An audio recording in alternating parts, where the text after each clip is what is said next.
Coba bayangin deh, gimana kalau koki yang nyiapin makan malam Anda nanti sama sekali nggak punya detak jantung? Pertanyaannya, apakah robot yang bakal masak makanan Anda berikutnya? Nah, ini bukan lagi cerita fiksi ilmiah ya. Industri makanan global kita sekarang bener-bener lagi ngalamin transformasi teknologi yang luar biasa masif. Kita nggak cuma ngomongin soal pesan makan lewat layar sentuh, tapi tentang robot yang beneran menggoreng, meracik kopi, sampai nyiptain resep baru. Selamat datang di pembahasan kita hari ini.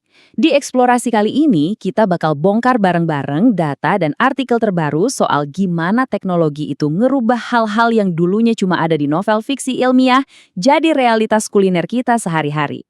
Kita bakal lihat langsung fakta dan inovasi di balik konsep restoran otomatis ini. Oke, langsung aja kita mulai. Anggap aja agenda hari ini tuh semacam menu perjalanan restoran kita ya. Pertama, ada barista otomatis, lalu kita masuk ke dapur cepat saji, lanjut ke pengalaman makan malam otonom, terus ketemu sama AI dan robot humanoid yang futuristik banget, dan terakhir kita bedah aspek ekonominya. Nah, masuk ke bagian pertama. Barista dan bartender otomatis. Anggap ini hidangan pembuka kita ya.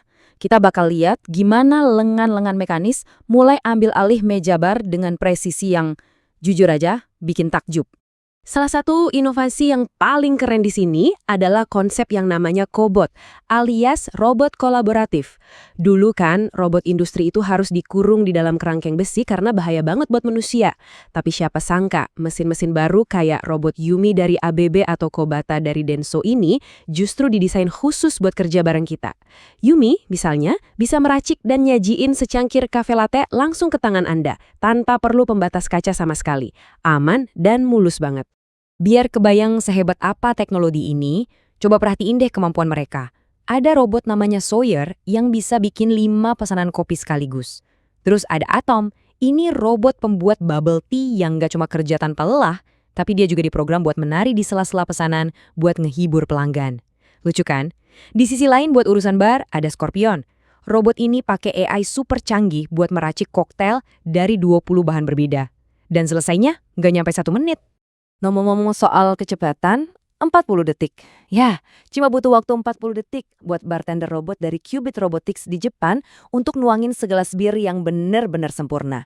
Dan ada fakta psikologis yang menarik banget di sini. Pelanggan yang introvert ternyata suka banget sama robot ini. Kenapa? Ya karena mereka bisa dapat minuman cepat tanpa harus repot basa-basi atau susah payah manggil pelayan manusia. Masuk akal juga kan? Oke, masuk ke bagian kedua. Tenaga kerja baru, makanan cepat saji. Kita geser dari meja bar minuman ke dalam dapur cepat saji. Disinilah tugas-tugas yang repetitif dan bervolume tinggi itu lagi diotomatisasi habis-habisan. Kalau di dapur cepat saji, konsistensi itu segalanya kan? Nah, contoh utamanya adalah Flippy 2, robot yang sekarang udah dipakai sama jaringan raksasa kayak White Castle. Tugasnya ngegoreng kentang dan sayap ayam.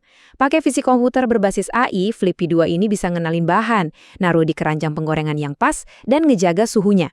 Jadi makanannya nggak bakal pernah kematangan atau kurang matang. Dan yang pasti, 100% lapas tangan. Pertanyaan terbesarnya sekarang, emangnya teknologi kayak gini nggak mahal banget ya? Jawabannya mungkin bakal bikin Anda kaget.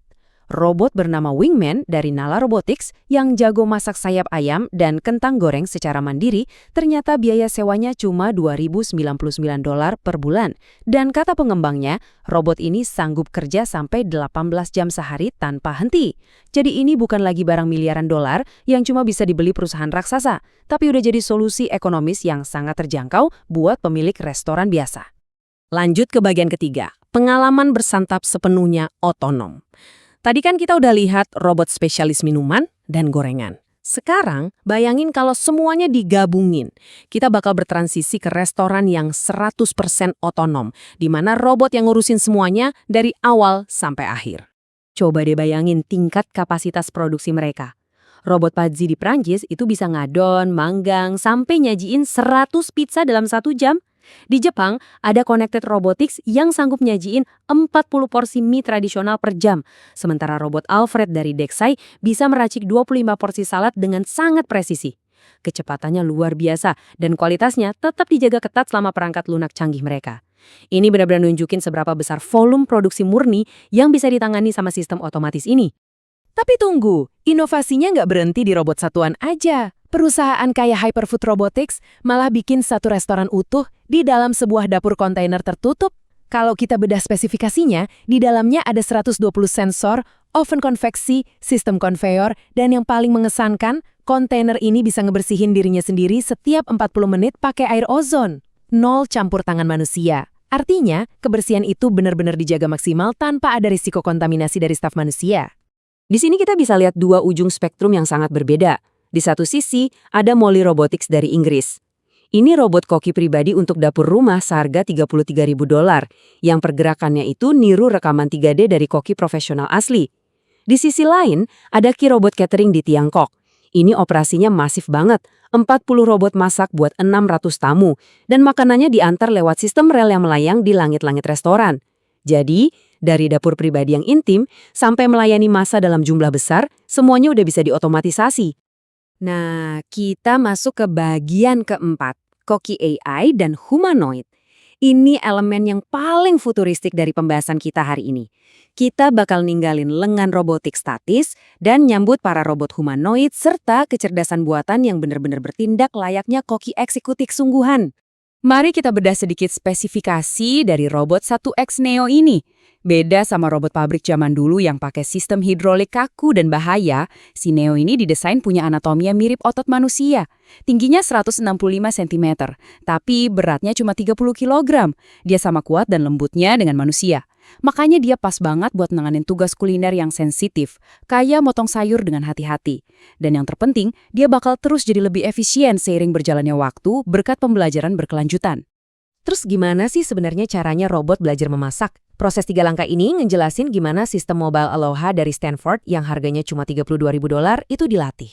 Pertama, manusia ngendaliin lengan robotnya langsung pakai remote control sebanyak 20 kali. Kedua, robot bakal ngamatin dan pelajarin variasi-variasi gerakan tadi. Dan ketiga, robot itu langsung bisa ambil alih secara otonom, kayak menggoreng dan nyajiin udang tanpa dibantu manusia sama sekali. Keren banget kan?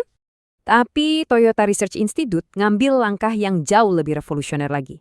Mereka pakai kecerdasan buatan generatif buat ngajarin robot lebih dari 60 keterampilan kompleks, kayak nuangin cairan atau pakai alat dapur. Dan tebak, tanpa ada insinyur yang nulis satu baris kode baru pun. Robot-robot ini bergeser dari sekedar ngikutin instruksi kaku, jadi pakai model perilaku besar, di mana mereka belajar berinteraksi sama dunia fisik cuma dengan cara ngamatin doang. Dan ini bawa kita ke sebuah kemungkinan yang luar biasa. Berkat integrasi AI generatif, sistem kayak Nala Chef atau robot Eve dari 1X itu nggak cuma sekedar nyiru resep nih. Mereka beneran nyiptain hidangan baru. Pemilik restoran cukup masukin daftar sisa bahan yang ada di dapur hari itu ke sistem AI kayak ChatGPT, terus AI-nya bakal ngasih ide resep yang sama sekali baru, yang kemudian langsung dieksekusi sama lengan robotnya. Ini adalah efisiensi bahan yang belum pernah terjadi sebelumnya. Akhirnya kita sampai di bagian kelima, ekonomi otomatisasi. Sebagai hidangan penutup kita hari ini, mari kita hitung-hitungan sedikit soal tagihannya. Kenapa sih industri makanan global pada rebutan ngadopsi teknologi fiksi ilmiah ini? Yuk kita periksa aspek ekonominya. Kalau kita lihat persentase pembagian biayanya, pakai sistem dapur robotik tingkat lanjut itu ternyata berpotensi memangkas biaya tenaga kerja sampai 75%. Kita secara netral ngelaporin angka-angka ekonomi ini berdasarkan sumber yang ada ya. Dan bagi para pemilik bisnis, penghematan operasional sebesar ini jelas nggak bisa diabaikan gitu aja. Ini benar-benar ngerubah keseluruhan lanskap finansial dari cara menjalankan sebuah restoran komersial. Jadi, apa kesimpulan dari tren ini? Poin terpentingnya tuh gini. Penerapan lengan mekanis dan AI ini bukanlah sekedar trik atau gimmick buat narik pengunjung sesaat. Di negara-negara yang lagi ngadepin populasi menua secara cepat kayak Jepang, atau di industri yang lagi pusing ngelawan tingginya angka pergantian karyawan, robot-robot ini adalah solusi ekonomi yang sangat vital dan mendesak. Mereka hadir buat ngisi kekosongan tenaga kerja yang nyata adanya di lapangan. Nah, ini bawa kita ke satu pemikiran terakhir. Mengingat seberapa cepat mesin-mesin canggih ini pelajarin resep, dan keamanan sistemnya yang bisa kerja tanpa henti, tanyain deh ke diri Anda sendiri. Apakah Anda siap ngunjungin dan makan di restoran di mana seluruh makanan Anda 100% disiapin sama mesin, bukan manusia? Masa depan industri makanan emang lagi ditulis ulang sama baris-baris kode dan lengan mekanis. Dan kayaknya hidangan masa depan itu bakal datang lebih cepat dari yang kita kira. Terima kasih ya udah gabung dalam eksplorasi hari ini. Teruslah penasaran dan sampai jumpa di pembahasan selanjutnya.